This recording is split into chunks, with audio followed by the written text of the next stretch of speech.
What's going on, YouTube? OCD for EDC here, and what I got for your face balls today is a viewer request video. I had a gentleman hit me up and asked me if I would do disassembly and reassembly on a Spyderco Endura, and as you can see, I do not have an Endura sitting on the table. What I do have is a Spyderco Delica and a Spyderco Pacific Salt 2, which is the exact same handle size and same scale on the exterior. It's got the same hole location, but you can see on the back side here we do not have the holes because the Endura has construction just like the Delica, so there are some minor differences between these two knives.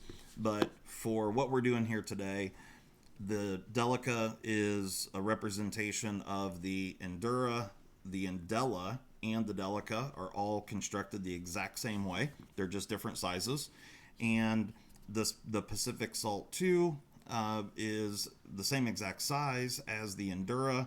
However, it does have a little bit different construction. So I'm going to show both of them to you. I'm going to take them both apart, show you exactly what they are like on the inside and what makes them different, and show you what I feel is the best and easiest way to reassemble these guys, because with backlock knives they can be a bit of a pain to reassemble.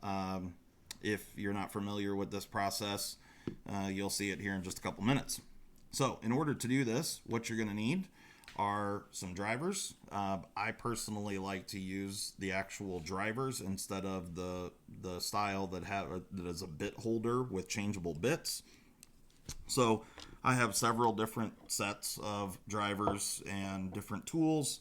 Like I said, I like the driver style, and these particular ones here are Weehaw brand. You're going to need T6 and T8 to take care of both of these knives. You can buy sets like this right here. They come in this handy dandy little pouch. This set here goes from T3 all the way up to, I think, T10. Yeah, T10. And I don't remember what the cost is on these sets, but this particular set here, I'll throw a link up in the description if you're interested. And then I also have this set of drivers that have these kind of rubberized handle. This one here is a T10. But it's really nice to have two sets in case you have a spinning pivot that is tooled on both sides. You know, you may have to do this little scenario where you have one driver in this orientation and another one over here. So having two drivers is really nice. These here have got the rotating, so you can put pressure on it and then spin it with your fingers. These here have got rubberized grips, so just a little different style of driver. Yeah, and obviously because of the larger handles, you can apply more torque with these. But in my experience, the tips on the actual drivers are much better. They last longer. They're better quality than the bits that you change out and use a bit holder for. Again, it's personal preference. I'm not saying one way is right or wrong. This is just what I prefer to use. So you also might want to get some lubricant. This here happens to be knife pivot lube. The silver one's the standard KPL. The gold one is the KPL heavy. I use them for different things. And then some Loctite, blue Loctite. I happen to use the stick form. Been using this stuff for years. It works really well. Loctite brand, actually, they sell multiple different things. You can get anti-seize, thread sealant, all sorts of different things in this stick form, which is really nice. It's just like a big giant thing of chapstick, and you can screw it up from the bottom to expose more. So, and then of course, Q-tips for cleaning things, rags, just your standard cleaning stuff. You can use alcohol or whatever you want to use for cleaning. That's fine. These knives happen to be brand new, so there's not going to be much in the way of cleaning other than just wiping off maybe some factory oil and that sort of thing. So let's get into it. All right. So let's start. You know what? We're going to start with the Pacific, and I'm going to show you. We're going to open this one up. So the Pacific, you can see here that you've got a pivot screw and then the pivot for your back lock, and then you've got 3 blank holes back here. However, on the opposite side, you do have 3 screws that are exposed. So we're going to go ahead and pull those. Actually, no. I'm going to go ahead and pull the pivot first. And this is how I start with all back spring knives, is I pull the pivot, and then I open the blade, and then I release the tension on it, and then I push the pivot out, just like that. And now I can remove the blade. So, and then that gets rid of the spring tension on the back lock. So now we've got the pivot barrel and the pivot screw. Let me move those over so you can see them. There you go. And we're in this orientation here, and we have relieved all the spring pressure off the system, which in my opinion just makes everything so much easier. One thing to remember on these knives, all the hardware on these is all D-shaped, so you don't have to worry about the other side spinning, which is great. So the pivot tube for the blade, and then the pivot tube for the back lock, those are all D-shaped, and they correspond to a D-shaped hole that is molded into the plastic. So now we're left with this handle, and we've got 3 T6 screws on this side. I'm going to go ahead and pull those really quick. And this is what makes the Pacific different from the Delica, Endura, and Della family, is the lack of a backspacer. So yeah, we're open there. All right, so you can see the 3 screws sticking out there. I just left them in the plastic just because I got them unscrewed from the other side, and that's all I needed to do.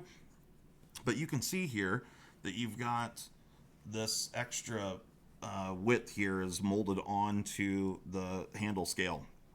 And you can see this groove right here. That's where the back spring goes. And so on the opposite side, you can see you have these threaded inserts. That's where your 3 screws go.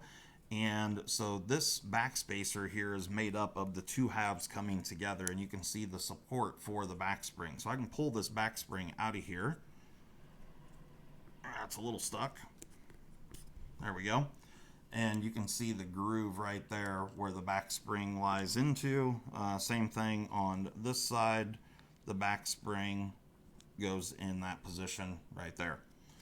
So that is the Pacific Salt 2. I'm going to go ahead and set these components off to the side.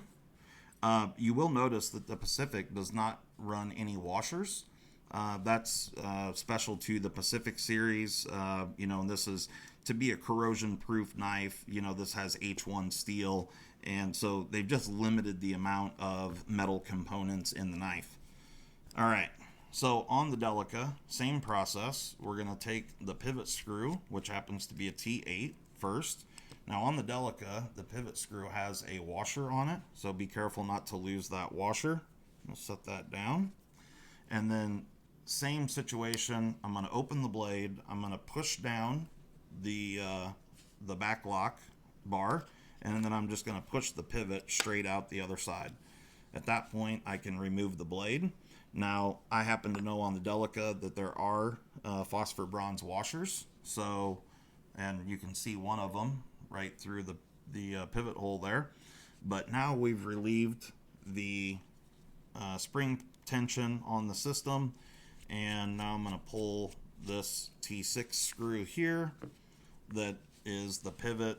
There, one of my washers just fell out, and now I push the pivot out for the back lock spring, or the back lock bar, and I'm just going to fish out this other phosphor bronze washer right there.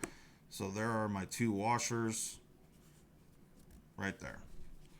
Okay, so now we've got the blade out, the back lock bar out, and now we just have these 3 screws. So I'm going to go ahead and pull those. And I'm going to show you why this is important on the Delica. I've seen multiple people over the years make this mistake and try to assemble this in a way that doesn't, doesn't allow you to get the knife assembled correctly. So let me show you what goes on in here. I'm going to go ahead and separate these two. Okay. So, just like in the H1, here's your back spring. This is what's providing the tension for the whole system. And you can see that it sits in this plastic backspacer. There's just a groove cut in that backspacer. However, right here, you can see there is a little protrusion on the plastic, and that corresponds with a hole right there in the liner. Now, it's real important that that protrusion gets in the hole on the liner. If it does not, you will end up, this plastic will break over time because the spring is strong enough that it will flex that plastic and you will end up damaging your backspacer. Let me show you. Get that spring pushed in there. Okay. So when you apply pressure on the backlock bar, it's pushing that spring down, and those little tabs that stick into the liner, the holes that are in the liner, they help support that piece of plastic. And over time, you can end up, if that thing isn't in that liner hole, which, like I said, you absolutely can assemble this, and we're only talking about, maybe, I don't know, not even a 1/16 of an inch that sticks into that liner hole. So if it's not well supported, you're going to have issues. So the mistake that I see a lot of people make is they try to assemble this knife with spring pressure on the system. So essentially, they treat it like it's another knife where they build the whole thing with just one scale on, and they put the backlock bar on and the blade in, and then try to set the other scale on top of it. That's a bad deal, because you can't ensure that this lined up correctly with that hole.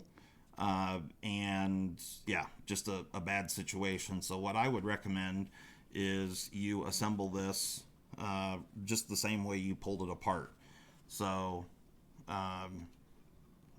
you basically, what you're doing is you're putting the other half of the knife on and making sure that all of your components are seated and in the correct orientation and position. And then you're going to install the back lock bar. You can actually look down in there and ensure that your backspacer is flat up against the liners on both sides. And so I'm just going to start putting screws back in here.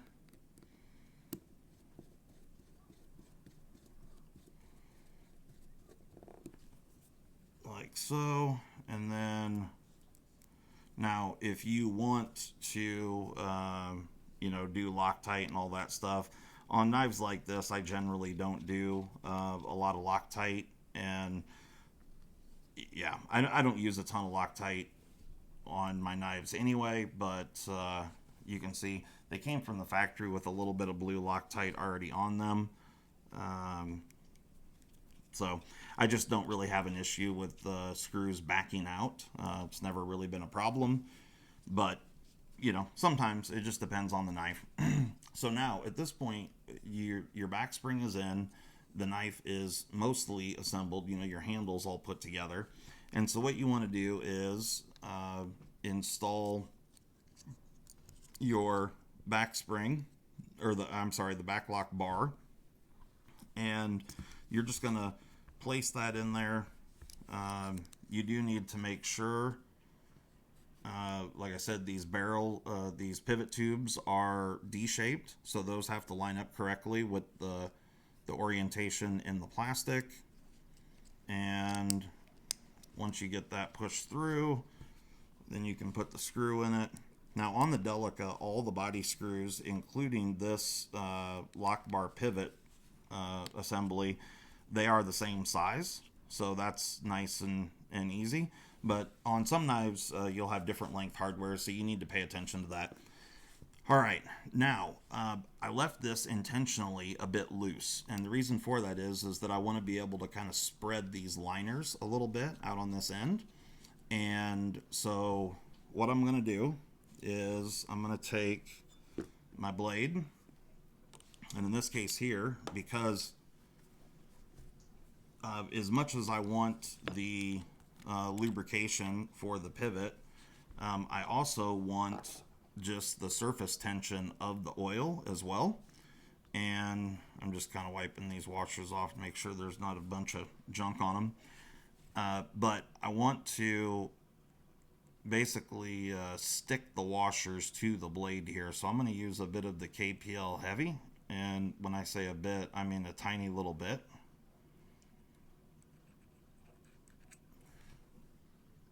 Just like that. I'm just using, like I said, very, very small amounts. What I'm really looking to do here more than anything is just stick the washers to the blade. Now, because this is a backlock knife, I'm not really concerned with the action per se. I mean, certainly a Delica does have a level of action, but it's not like a bearing knife or something to that effect. All right, so now I'm going to set my blade off to the side for just a second. Now I'm going to get my pivot bolt just barely started into that hole. Again, it's a D shape. Oop. So this can be a little fidgety and what have you. You're trying to hold spring tension while you're doing this other stuff, and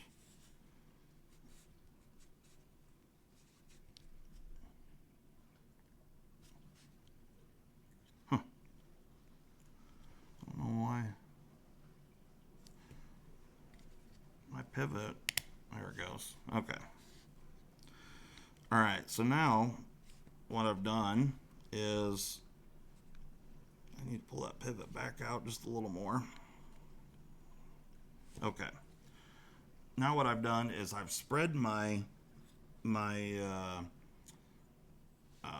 scales a little bit, and I'm holding them spread open with my thumb, and I'm going to place this in there gently and hopefully not get my washers too far out of shape, because I need those to line up so I can get my pivot bolt shoved through there.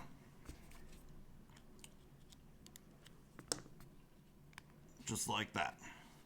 Okay, so I don't know if you're going to be able to see this or not, but I have both washers that I stuck to the, actually it's hard to see. You can see what that back spring did to my finger there.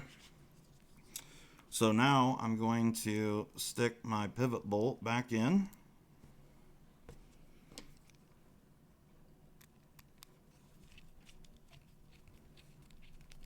And back it just off just a tiny bit. Blade centering is pretty good, but it feels like the pivot's still too tight. Back it off a bit. I'm going to tighten this screw up because I intentionally left it loose. Okay, there we go. You can see blade centering is almost perfect, about as good as it gets for a Delica. And yeah, that action is what I would expect for a brand new Delica. So there you go. So you saw I just stuck the washers on each side of the blade, put the blade back in there, and then speared the washers and the blade with the pivot barrel. And now back onto the Pacific 2. I'm going to take my back spring. I'm going to stick it into its little holder here, just like that. And I'm going to put the other side of the scale on, lining everything up like so. And then I'm going to take my T6 driver, and put these 3 screws back in like I said, it's real important on these knives not to try to build it from the bottom up. You want to build your sandwich first and then put the blade in. If not, you're going to have problems. It's going to be difficult, and I'm not saying it's not possible. I'm just saying that it's more difficult. So save yourself the aggravation and the headache and do it like I'm showing you here. So same deal. We want to, now this is even easier because you don't have the washers to deal with, but you want to stick that in and then take your pivot for your lock bar, get the orientation correct, and make sure the D shape is in the right, like I said, orientation, and then get that screw in and intentionally leave that a bit loose so you can spread these two scales a bit. Now, I like to take my pivot and just barely get it started in there, just so it's there, and I just kind of place my finger just barely to hold it, and then, it came out. There we go. And then I push the back spring back and get the whole affair lined up and push my pivot tube through just like that. Once you get the pivot tube through both scales and the blade, then you can let go of the back spring or the back lock bar.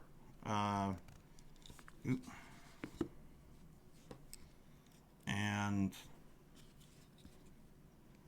put the hardware back in. So it's just that simple. And now this one might be one that I would put a little bit of Loctite on, just because of I don't want it too tight on the blade. Centering on it is good, and action is what I would expect for this knife. So there you go. That's assembly and reassembly of the Spyderco Pacific II Salt and the Spyderco Delica. So this covers obviously all the Salt series, all the Delicas, but also Endura, Endelas, and basically any of the Native 5, any backlock FRN or G10 style knife. They're all built the same way. Backlocks have been around for lots and lots of years. And it's just a tried and true proven method to manufacturing a knife. They work extremely well. They're just good quality, good lockup, and yeah, fantastic with the way they operate. So there you go. If you have any questions, let me know. Like, subscribe, do all the things. Like I said, I'll leave links to where you can pick up these drivers and the tools and stuff that I use. And hope everybody's having a great day. Thanks. Have a good one.